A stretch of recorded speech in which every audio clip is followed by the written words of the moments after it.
The time has come, the shepherd said, to talk of other things. Of shoes and ships and sealing wax, cabbages and kings, and why the sea is boiling hot and whether pigs have wings.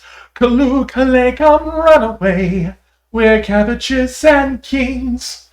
Welcome back to Mass Effect Legendary Edition Control Run. I am Titania Bird, playing as Kendrix Shepard. We got some Geth outposts to take care of here in the Armstrong system. We've taken care of the ones in Vamshi and Hong. Let's head over to Tereshkoa.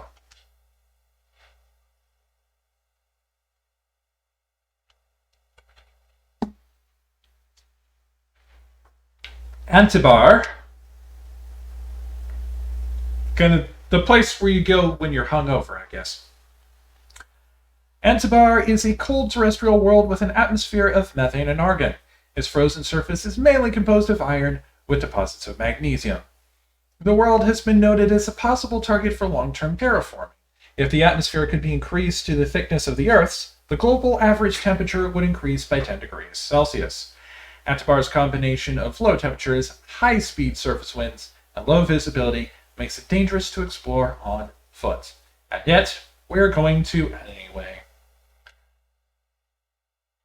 Excuse me. Orbital period 3.2 Earth years, radius 65,001 kilometers, day length 54.1 Earth hours, atmospheric pressure 0.79 Earth atmospheres, surface temperature minus 34 Celsius, surface gravity 1.1 G. We're not landing there yet because we have other places that we must explore.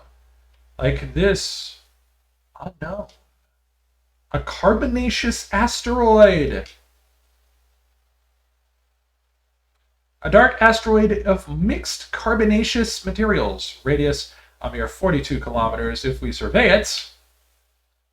We found a medallion of the League of One while scanning the asteroid field in the Tereshkoa system. You picked up some anomalous readings. After some daring maneuvering by Joker, a small team was able to recover some debris from one of the larger rocks. Among the items discovered was a League of One medallion. So yes, sometimes you can find either relics or materials from asteroids. Patamalrus. Patamalrus' atmosphere is very similar to Venus in terms of pressure and temperature. Unlike Venus, however, Patamalrus', wow, that's a mouthful, atmosphere is a significant quantity of oxygen, both free and found in sulfur dioxides. The surface is largely composed of magnesia with deposits of carbon. It is possible, if unlikely, that simple life may be developing on Patamalrus. Computer modeling suggests that the powerful solar winds of the Tereshkoa stars will blow off Patamalrus' atmosphere in a few million years, blowing the temperature on the surface to the -70s centigrade. Wow, that's a drop, especially jumping down a bit when you see that the current surface temperature is 451. Oi. Anyway, 15.3 Earth years orbital period, radius 5831 kilometers, day length 47.1 Earth hours, atmospheric pressure a crushing 90.47 standard Earth atmospheres, and a surface gravity of 0.78 G. And scanning the planet, we found a small deposit of iridium.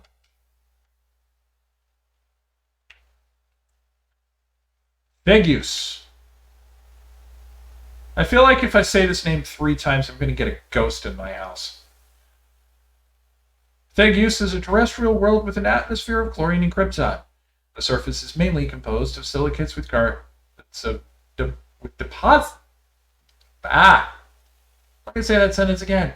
The surface is mainly composed of silicates with deposits of carbon. Vegus has a low mass for its size and is tidally locked to the star Kerushtova Alpha. The temperature difference between the sunward hot pole and the dark side cold pole creates constant gale force winds around the terminator. Orbital period 25.3 Earth years, radius 5,130 kilometers, day length 5.2 Earth years. Atmospheric pressure just shy of a half of the Earth atmosphere. Surface temperature negative 141 Celsius. And surface gravity 0.47 standard gravities.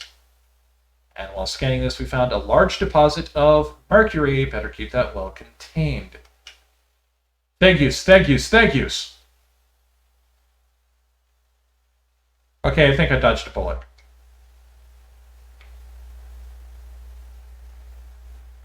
Mawinor, or Mawinor. Mawinor is the second of Tereshkova's outer worlds. It is essentially a rock of unremarkable ores with some deposits of water ice, but no minerals of value.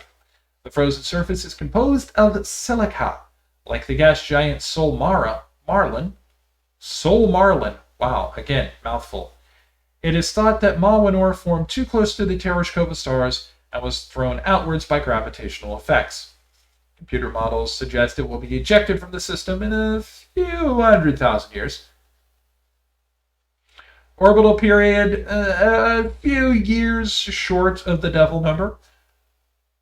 Radius 1,170 kilometers. Day length 61.8 Earth hours. Atmospheric pressure 0. No atmosphere to speak of. Surface temperature, again, pretty close to absolute zero at negative 228 Celsius. And surface gravity 0.08. Standard gravities and nothing to speak of to survey. Sol Marlin weigh-in. Sol Marlin is one of Tereshkova's two outer worlds, significantly removed from the rest of the system and with unstable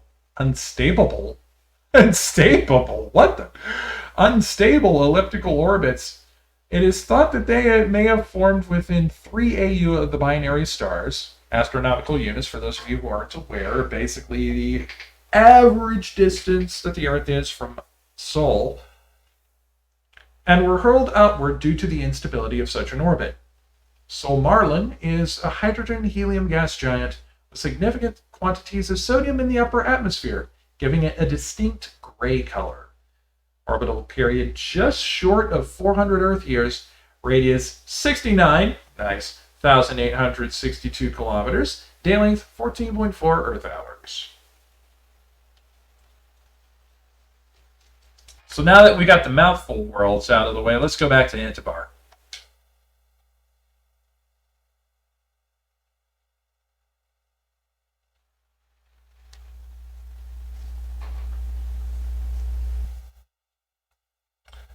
And we don't have much of a mix, so let's go Team Human.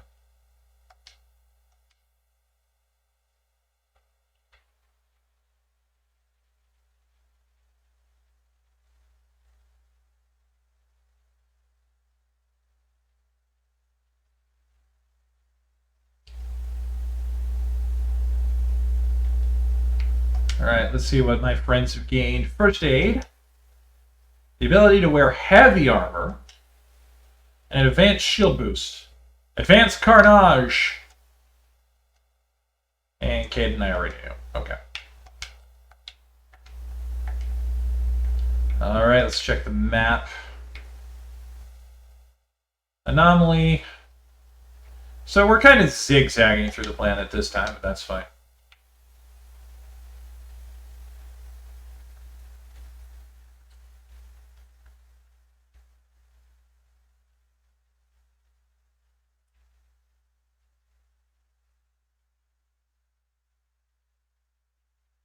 Oh, I think we might.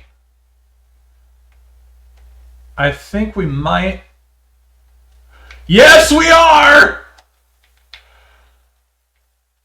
Ladies, gentlemen, and people of various non-binary and gender fluid identities, we have Worm Sign! Thresher Maw!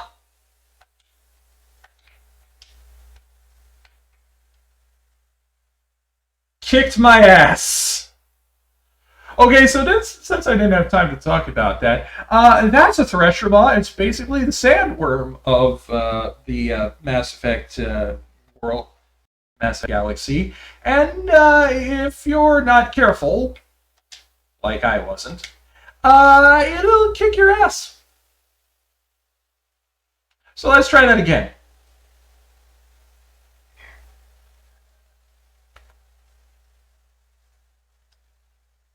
Yeah, it is basically a big old worm that thrives in harsh conditions and can usually be found in very open spots on some of these worlds.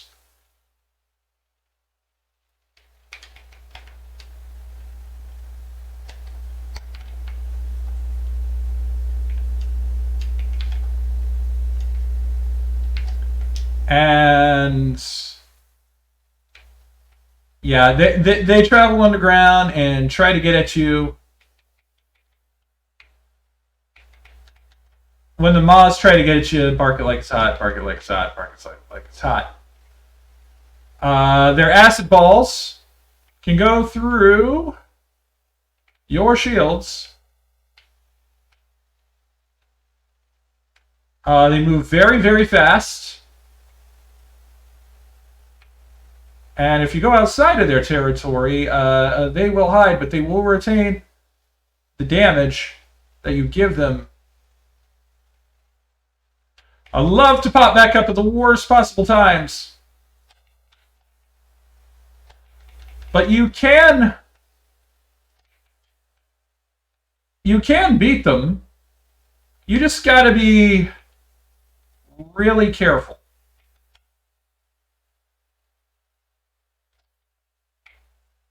And if you do manage to kill them, they give you a dang lot of experience and money. Like that. So my advice to you is just kind of do what I did. Just kind of try and zip around it. Make sure that you have plenty of Omnigel on hand, because you are probably going to need to repair your Mako at least once.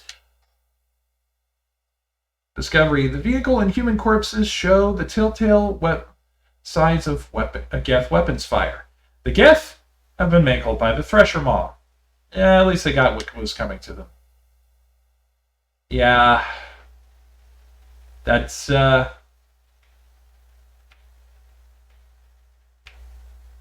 the long and the short of that. But while we're in the area, we've also got another anomaly to discover. Yeah, that was a big-ass worm, and I'm not proud to have died to it the first time, but I am very glad to have killed it the second time, because that is a lot of experience. Oh, can't use my pro stat here. So I'm just going to have to sneak my way back the old-fashioned way. Prothean data disk recovered. Searching the ruins, you discover a Prothean data disk. This must have been dropped by one of the Thresher Maw's many victims.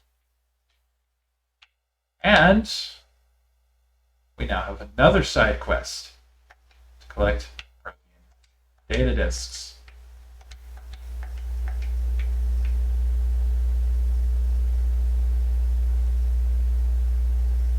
Well, I don't want to say that wasn't fun, but it wasn't.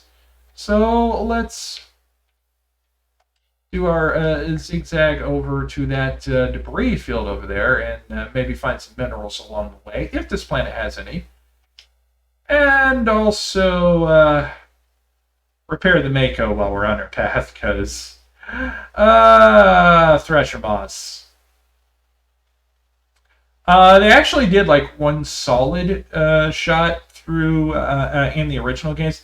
I think they were actually kind of buffed a bit in the Legendary Edition, which is why they kind of have that shotgun blast. Although, again, really, as long as you take care and just kind of try to kite them, you can come up with a fairly reliable strategy to hit the Thresher Maws. And obviously on higher difficulties of what I'm playing here, Thresher Maws are going to be even worse. So if I'm having trouble with Thresher Maws on casual, you can imagine how much of a pain in the ass Thresher Maws are going to be on normal and even worse.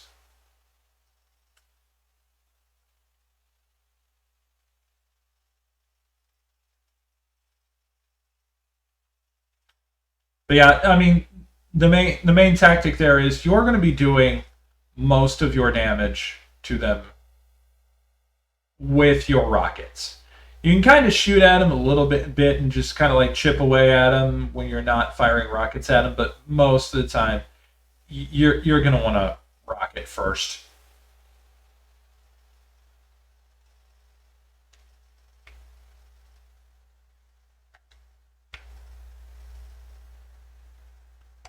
Get this crashed through. Pro stats.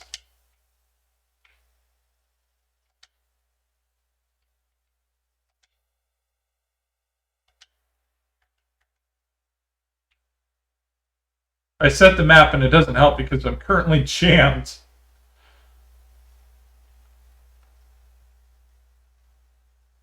But I'm pretty sure it's roughly around in this direction. Oh, no. I was taking a wide swing away from that. Lens flare!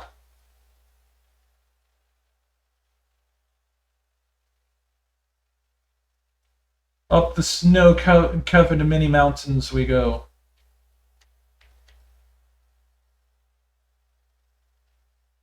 And again, for places like this, snow is not just a Canadian rapper, it's also your best friend when it comes to traction.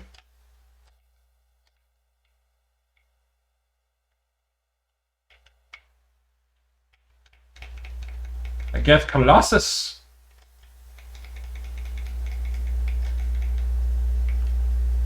Big dog.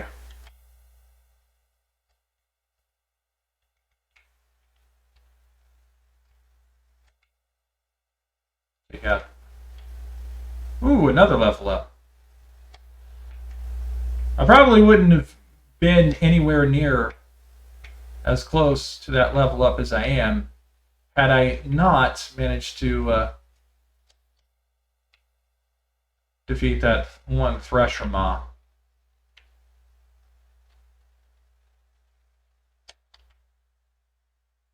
We have a dropship? No, we don't. But we do have one last guest sniper. And now we have the dropship.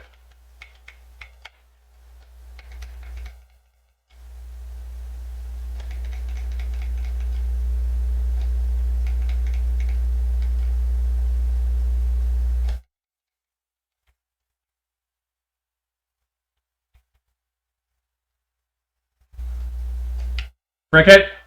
Run them all over!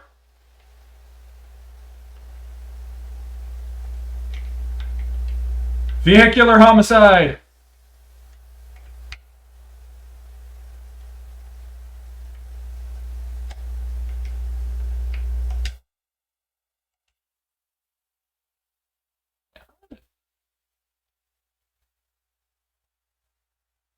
Oh, that's Churian. I need to see if there's stuff I can convert to Omnigel here. Probably some, yeah.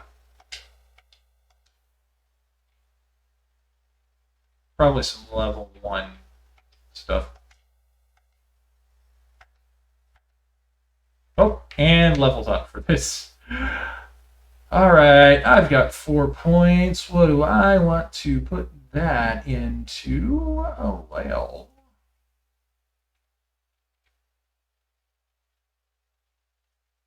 About 2 points in here. Get some unity.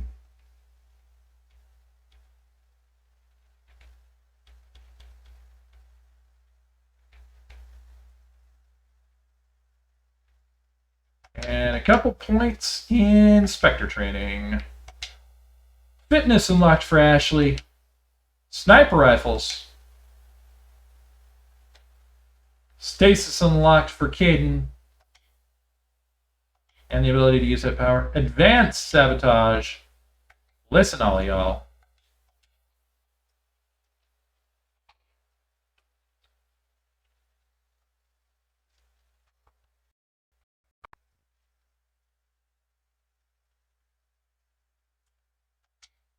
All right, we've got one more set of Geth outposts to take care of. So let's get out of Tereshkova and over to Gagarin.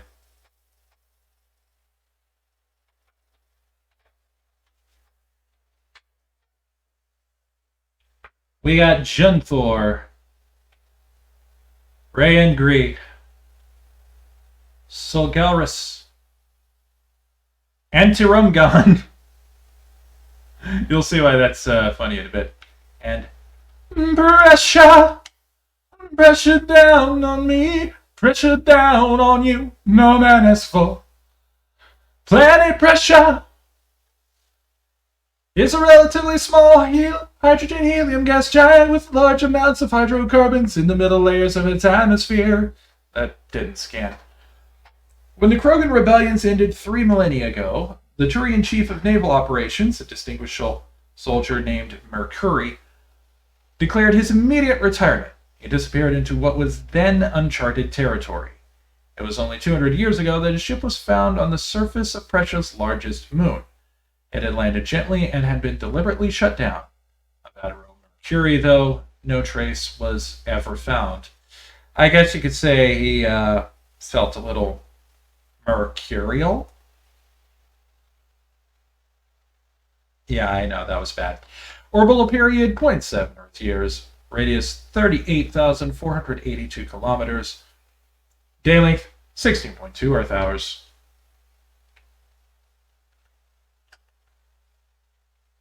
Rayengri is the planet we're going to be landing on. Rayengri is a small, barren terrestrial world. While it possesses a reasonably temperate climate and number of useful resources, no mining corporation is willing to risk investment. A rogue planetoid, dubbed VOTS by the initial Solarian surveyor team, entered the system approximately 10,000 years ago and was trapped in a decaying orbit around Rayengri.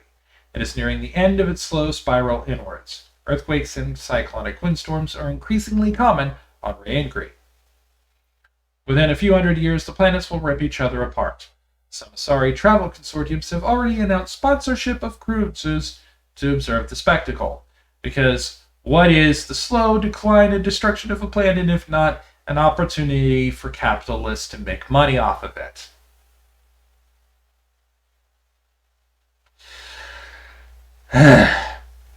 Radius 5,171 kilometers, day length 60.5 Earth hours, atmospheric pressure 0.84 Earth atmospheres, surface temperature 46 degrees Celsius, surface gravity 0.87 standard Gs. Junthor. Junthor is a large terrestrial planet with a thick atmosphere of carbon dioxide and chlorine. The surface is mainly composed of aluminum with deposits of nickel. Surveyors found the ruins of a technical civilization near the equator, evidently the colony of an ancient spacefaring race. The ruins had subsided to almost nothing, merely wind-hollowed husks of arcologies and other megastructures. In the center of the ruins was a single column whose inscriptions defied translation for several centuries.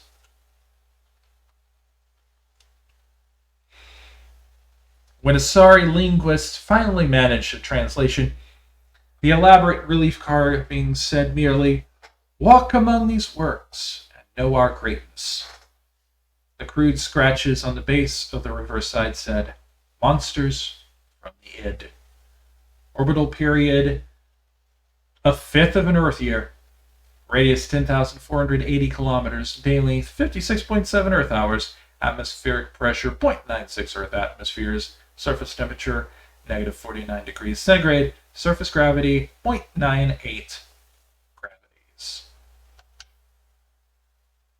And on the surface of Junthor, we find scans revealed a wrecked freighter orbiting one of Junthor's smaller moons. A recon team found no signs of life, but they did cover one of Matriarch Dillinaga's writings.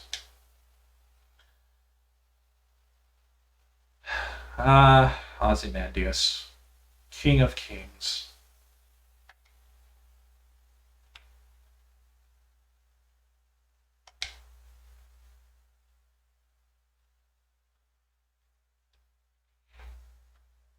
Sulgelrus is a small terrestrial planet with a thin atmosphere of nitrogen and argon.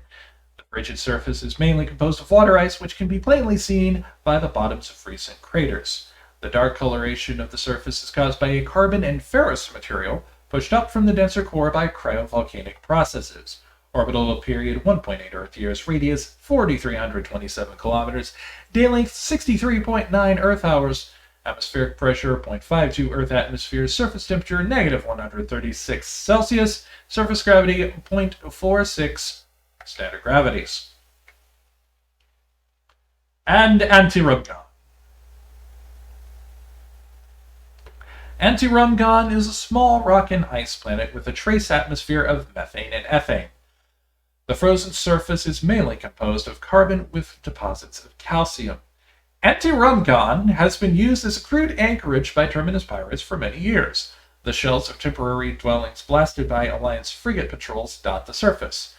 But always the pirates return to ground their ships, drive charges, ship out some water ice, and trade slaves and stories.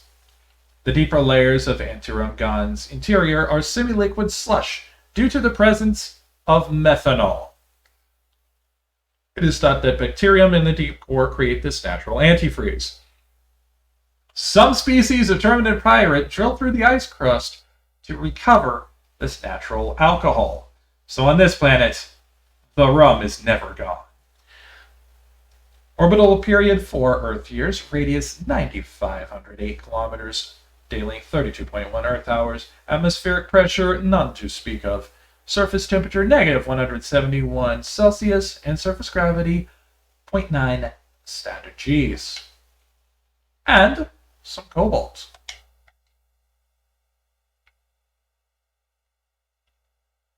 But let's go ride Ray and Gree, shall we?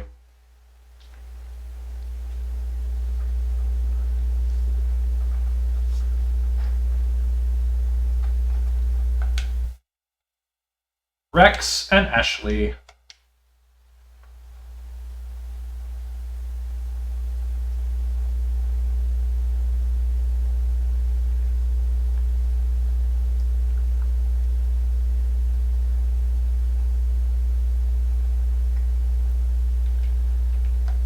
Oh, Rex gets his level up, and he's got immunity. Nice. All right. Anomaly, research outpost, and debris. Okay, we're going to do things a little bit differently here because, as you can see, the outpost is between the anomaly and the debris. So we're going to go for the anomaly, we're going to get the research outpost, and then we're going to hit the debris on our way off of this planet. So let's turn around and get headed in the right direction. Jump! Jump! This make me jump! Jump! Come on, jump! Just make me jump! Jump!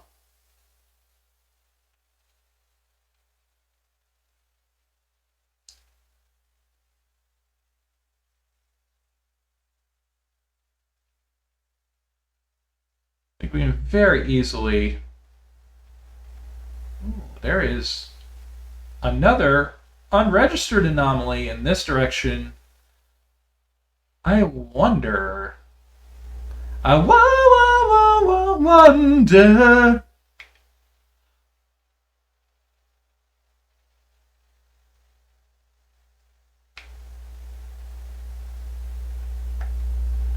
Not a whole lot here. We do have a crate to open. Scavengers who made this camp are gone. They seem to have abandoned it abruptly some time ago. But we got a Storm 3 shotgun for it. I'm not giving my folks additional shotguns. Rex is the one who needs it the most, so let's do that. Let's give him hammerhead rounds because those are always fun.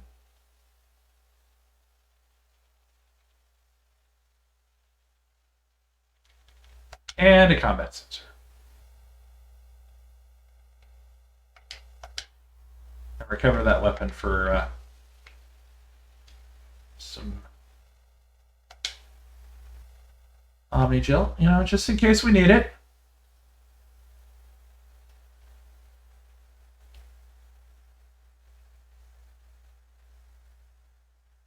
Oh, get some rocks thrown in our face there. Just, I'm looking up at this planet that we're around. Because we are clearly on one of the moons of Reangry. I think.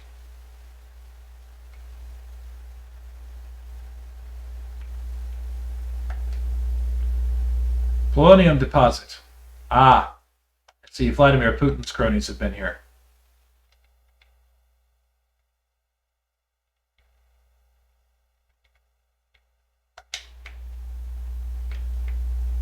Probably tried to poison a peace summit again.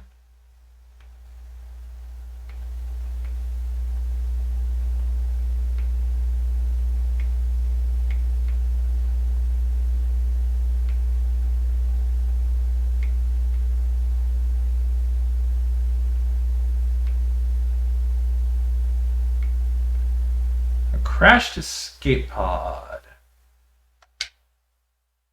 I wonder, will we find some remnants of some droids here? Oops. Kinda boogered that. There we go. This down pod contained a League of One medallion. Its owner is nowhere to be found. Whale a darn. Alright, off to the research outpost now. Again, saving the debris for last. We could shoot past the overrun research out point, but, I mean, we're going to come across it anyway, so... You know, it's...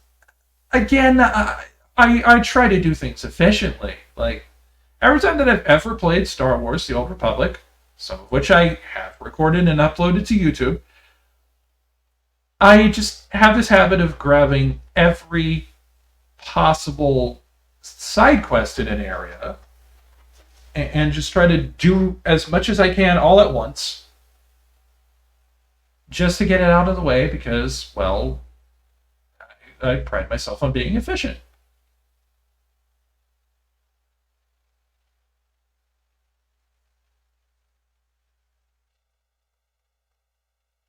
Aside from that, I just, for some reason, I'm not entirely certain why. It just, I just find it works for me. You know what? No, I'll come back for that. Again, for the sake of efficiency, that can wait. Well, this is suspicious.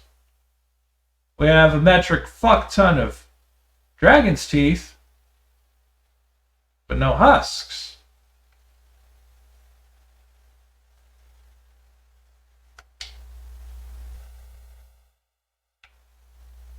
I can't be the only one who's feeling rather disturbed right now.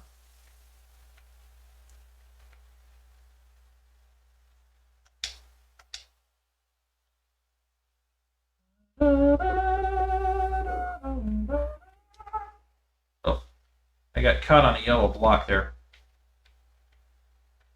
Come on. There we go. Kessler and a bond seed.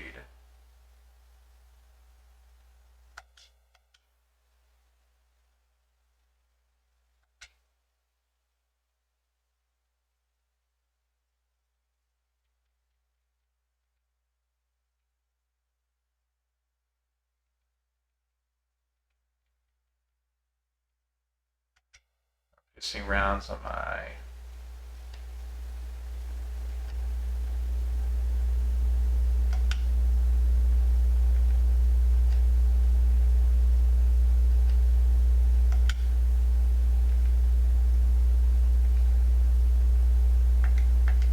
I have not been keeping my folks upgraded. Oh well, nobody's fault but my own. Pro strats.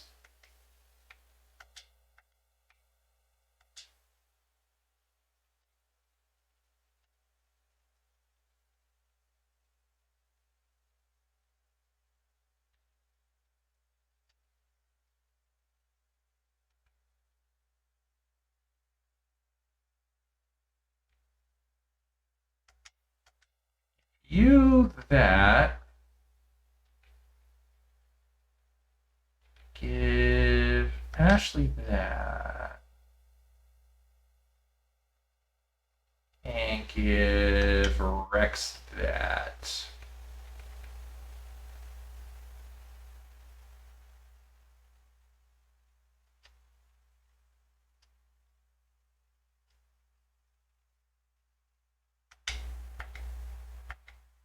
I normally don't like using equipment that's got two elements worse. Yeah, to a certain degree, beggars cannot be choosers. You know.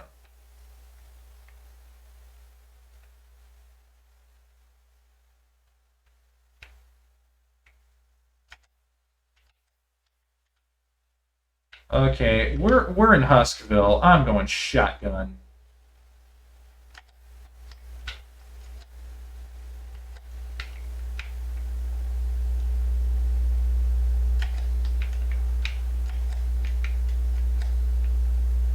Because what better to use against zombies than a shotgun?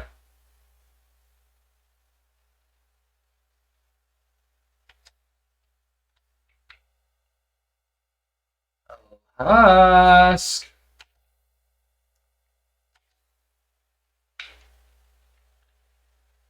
Come out to play, yay! Okay, those are dead. Well, now I can take a walk around the perimeter and see if there are any chests or anything I missed.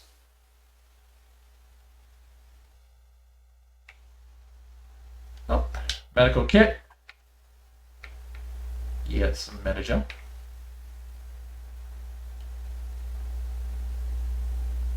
I think that's about it.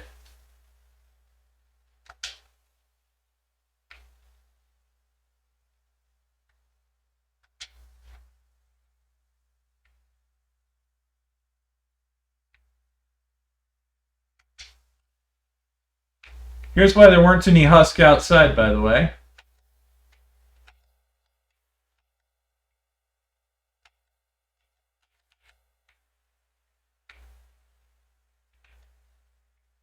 There's no husks outside because they're all inside. Though I imagine that will probably change when we actually go outside.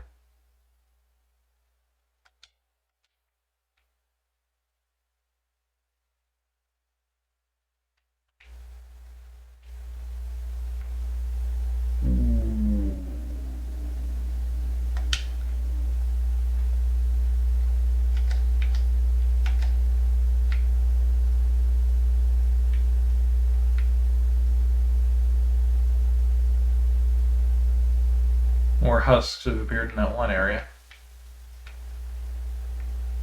No, I don't want no husk. Husk is a scrub that can't get no love from me. Hanging out with the kids, trying to scare me to death. Trying to crawl at me.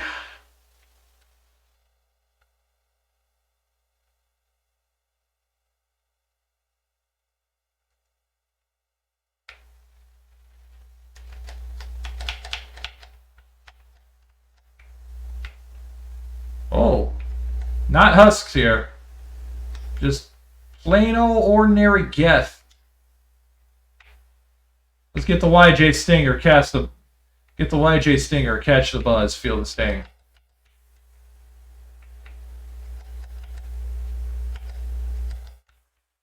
Shooting on the run, baby.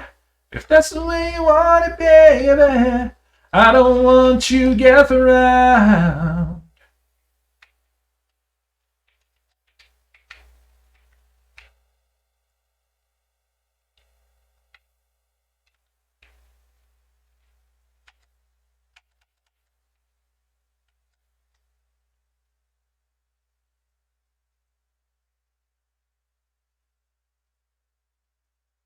We're going to get right back outside and into a big old Pika of Geth, I think.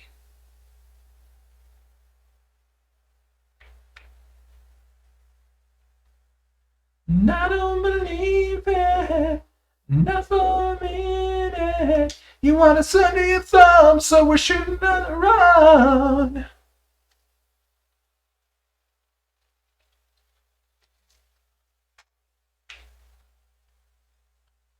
Oh, look who's right.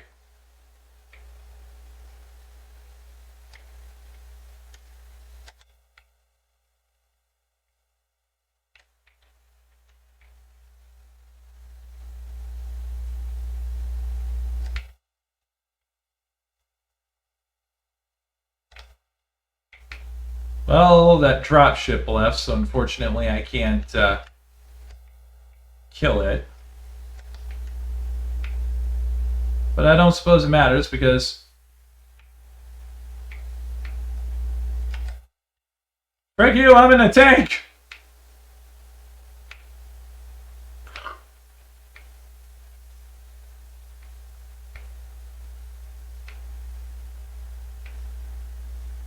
Oh, did you think you could hide? That just means you get run over faster.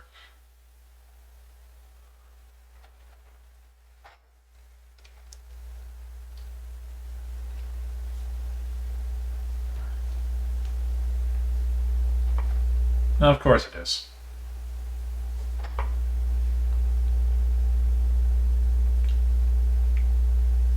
Well, as a certain Beast Wars protagonist would have said, that's just Prime. Alright, so we've got our debris locked in location, but before we do that, I did say I was going to wait until after I did the Geth base to do this one. And I'm going to do that right now.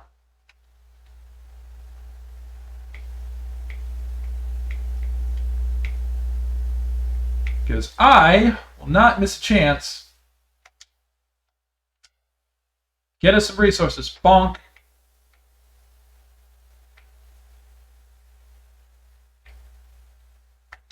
Thorium, hardly known.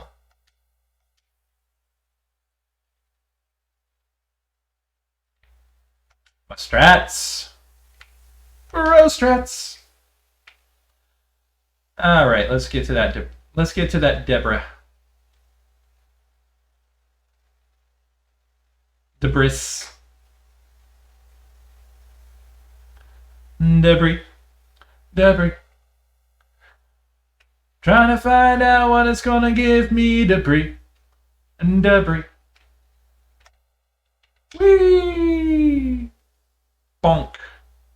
Bonk. Bonk.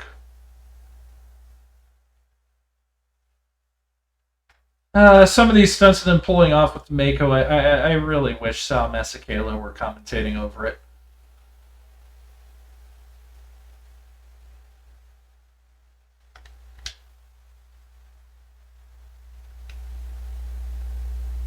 Whee! Bonk.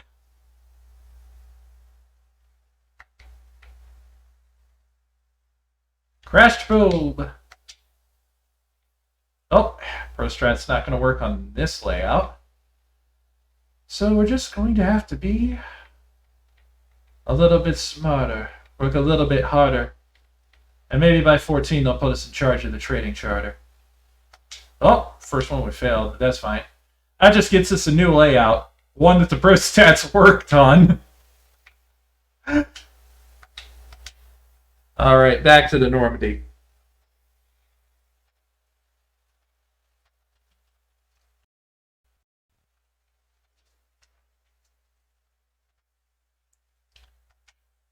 Alright, one more thing! We have a new place pop up. The Grissom system. Yet again named after a famous astronaut, Gus Grissom. Banda. Zaharix.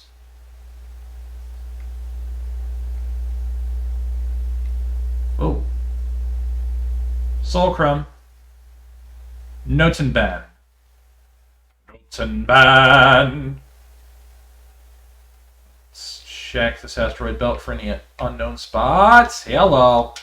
Rocky asteroid. It's going to fly now. An asteroid composed of mixed metals and silicates at radius 54 kilometers. And apparently polonium. As the eye of the tiger, it is the thrill of the fight, rising up to the challenge of our rivals. And the last known survivor stalks its prey in the night and is watching us all with the eye of the tiger.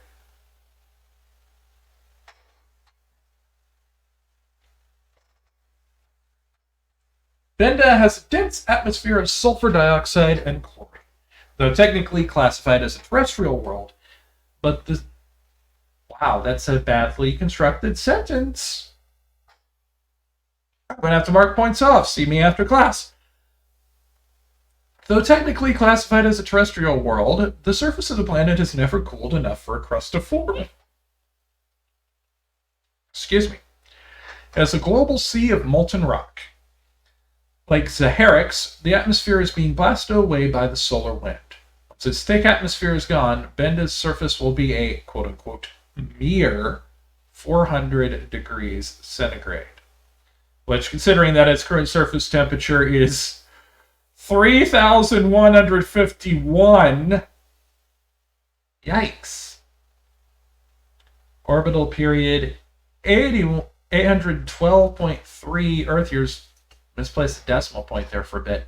Radius 6,788 kilometers. Day length 41.2 Earth hours. Atmospheric pressure 26.35 Earth atmospheres. And somehow a League of One medal. Scans of Benda uncovered an ancient Solarian vessel. The small team was dispatched to search for valuables. The only item of value was recovered was a League of One medallion. Zaharix. Zaharix's nitrogen-argon atmosphere is being blasted away by the solar wind of the blue giant Grissom. Its surface consists of, quote-unquote, seas of loose silica dust, some kilometers deep, which periodically swirl into global sandstorms. Many unmanned probes to Zaharix have been lost over the years, though investigation has attributed it all to mechanical failure or computational error. A popular extranet meme insists the planet is composed of dormant nanotechnology created by millennia ago by a race even more advanced than the Protheans, Grey Goo. According to the story, Zaharix's silica dust was actually dissembler robots which periodically awaken to defend themselves. Though discounted by every reputable science, this theory has been popularized by a series of sensationalist texts by Asari author Delsay Orthissa. Orbital period 266.8 Earth years, radius 6,729 kilometers, day length 51.5 Earth hours, atmospheric pressure 0.32 Earth atmospheres, surface temperature 959 Celsius, surface gravity 0.61 gravity. And there is some beryllium on a nearby moon. For those of you who aren't aware, Grey Goo is a science fiction concept of tiny nanobots that basically break down matter, organic and otherwise, into its molecular components and then reassemble it to make more nanobots. It is often conjectured that unchecked in some way, if Grey Goo nanobots were able to get onto a planet, that eventually, over time, they would just literally break down everything living and not living and just become a giant Grey Goo planet, a giant nanomachine planet. After which, what would it do next? I don't think anybody's ever conjectured that far. Notenban is a hydrogen-helium gas giant with traces of ammonia. Molecular nitrogen is present in the highest levels in the atmosphere, giving the planet its odd violet tint. The upper levels of Notenban's atmosphere are inhabited by shoals of tiny ammonia-based life forms. no larger or more complex than the plankton of Earth's oceans. Held aloft by air pressure and wind, these bioluminescent creatures constantly flee from the approach of the Terminator. Should they be exposed to the light and heat of Grissom, they will die. Orbital period 990.5 Earth years. Radius 73,314 kilometers. Length of day 16.9 Earth hours. And Sulcrum, which is our landing spot for this area. Warning, level 1 heat hazard. Our first hazard warning for a planet. Sulcrum is the largest moon of the gas giant Notenband. It has a trace atmosphere of krypton and xenon.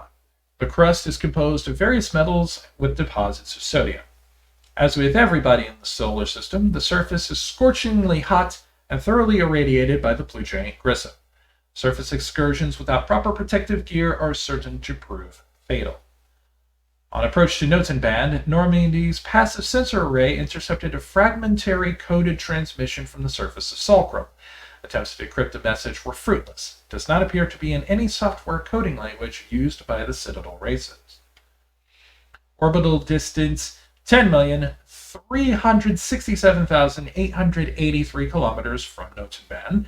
Orbital period 0.6 Earth years. Radius 4,534 kilometers. Day length 0.6 Earth years. 0.6 Earth years? Is that accurate? Its day length and its orbital period are the same? I mean, I know that's kind of a thing with the moon too, but that just feels odd at first glance. Atmospheric pressure, no atmosphere to speak of. Surface temperature, 351 degrees Celsius. Surface gravity, 4/5 rather, of standard gravity.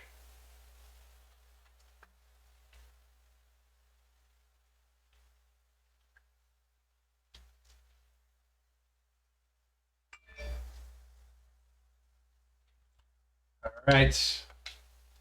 Gaddis Vakarian. Tali Zora Noraya. I don't know what kind of accent I was trying to use for those names, but it didn't work, so it doesn't matter. It was just bad.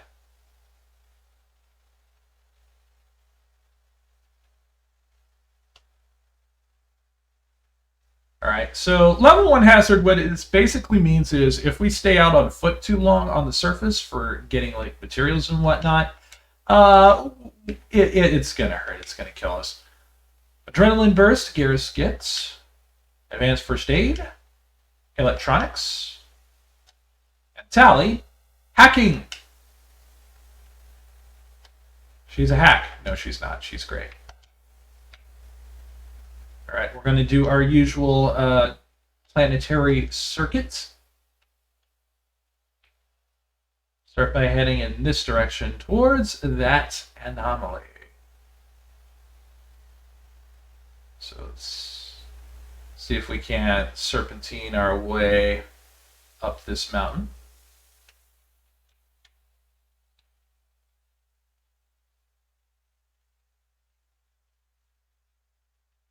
Serpentine, serpentine.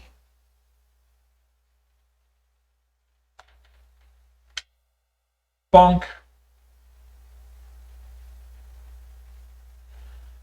Gotta admit, I just love like the faint indigo-ness of the lighting on this planet. After all those red planets, it's just refreshing to see the blue. Now I'm blue, na-ba-dee da-ba-da, na-ba-dee da-ba-da, da-ba-dee da-ba-da, da-ba-dee da-ba-da, da-ba-dee da-ba-da, da-ba-dee da-ba-da, da-ba-dee da-ba-da.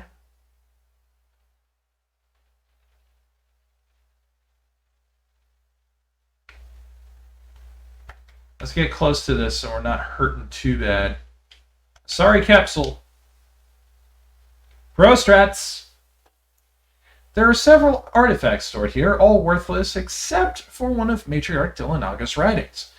Whether it was uncovered at this dig site or elsewhere is unclear. Get the right foot back into the Mako so that we do not burn alive.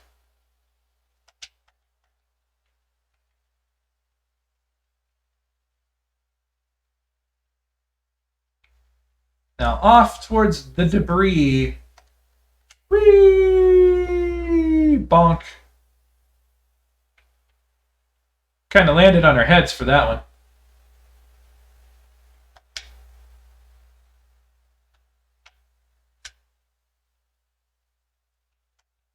Whee!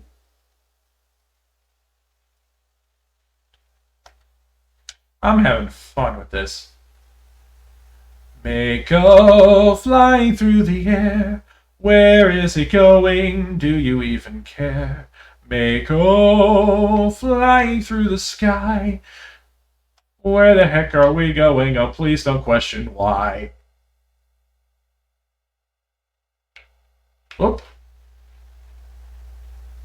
I shot a bit past it. Pro strats!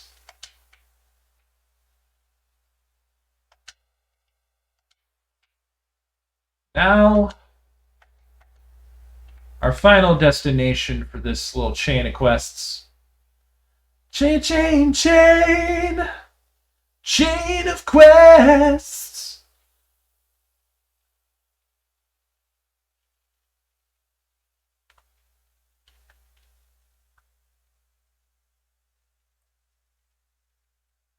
You know, with the way that the wind is whipping and just blowing dust around, and it's supposedly being like super, super hot on here, God, I am just imagining like the worst version of an Oklahoma summer. Like, okay, for those of you who have unfortunately heard the very horrible musical that takes my state's name, and that has unfortunately spawned the worst state song. Y'all know that Oklahoma is known for, and I quote, the wind sweeping down the plain. Well, that's, however bad that song is, it's not inaccurate, I must unfortunately admit, because the wind is, in fact, quite bad. And during the summer, where it can get around about in the neighborhood of triple digits Fahrenheit, sometimes it feels like you're living in an oven. Picking up some magnesium there. Sometimes it feels like you're living in an oven there. So take that and multiply the temperature by like about 5 or 6. And I feel like that's what it's like to be on the outside of this planet unprotected. Because, like, you know, like, high 90s, 100 degrees Fahrenheit with wind. That's no picnic. That's no fun. That's if you are not chugging water or Gatorade or something like that, you're just asking to take the express lane to heat stroke, you know?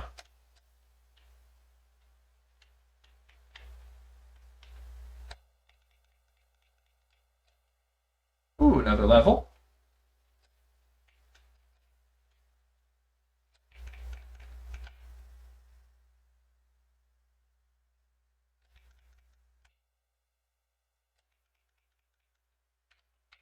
Okay, I gotta move because my shields are taking a pounding.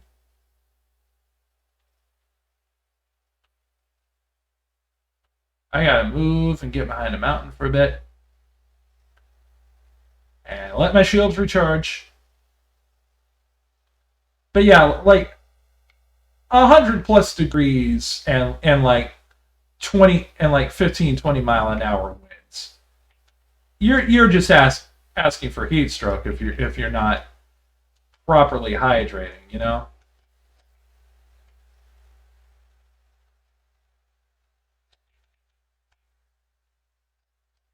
Now, you know, now imagine you are literally in conditions tantamount to being in an oven, except much worse.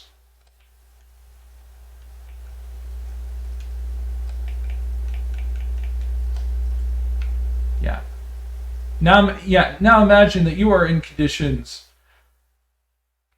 literally like 3 times as bad as the inside of a broiling oven, with that kind of air convection. There's a reason why convection ovens are as efficient at cooking food as they are.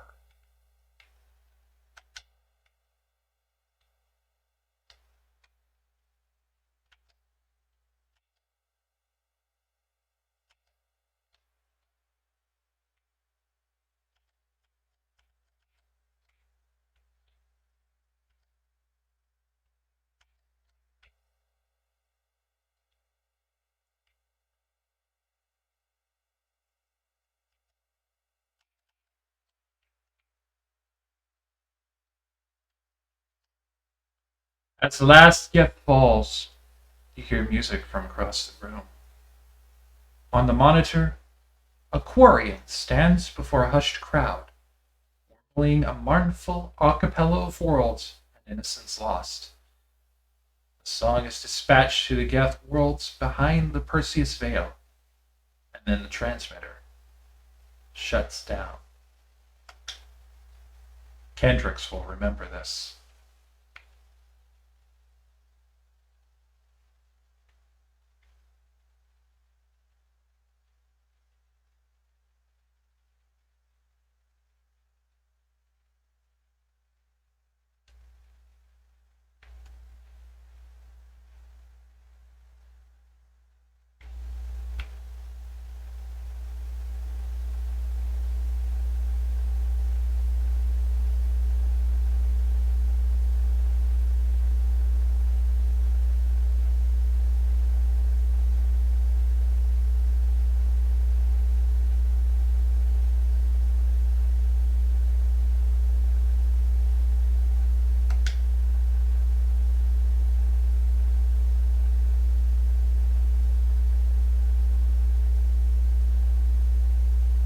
There's nothing left to do here.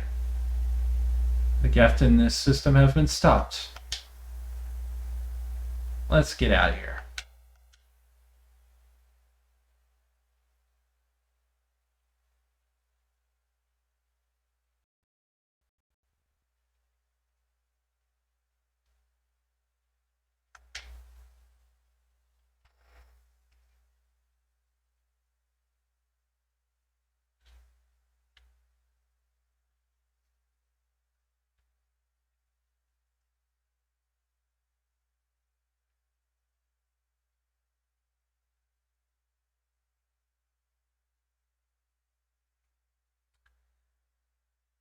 A lot of human lives saved. But maybe there's something a bit more to the Geth than we gave them credit for. That's where I'm going to end this episode. Next time, from the pit to the pinnacle. Until we meet again, later y'all.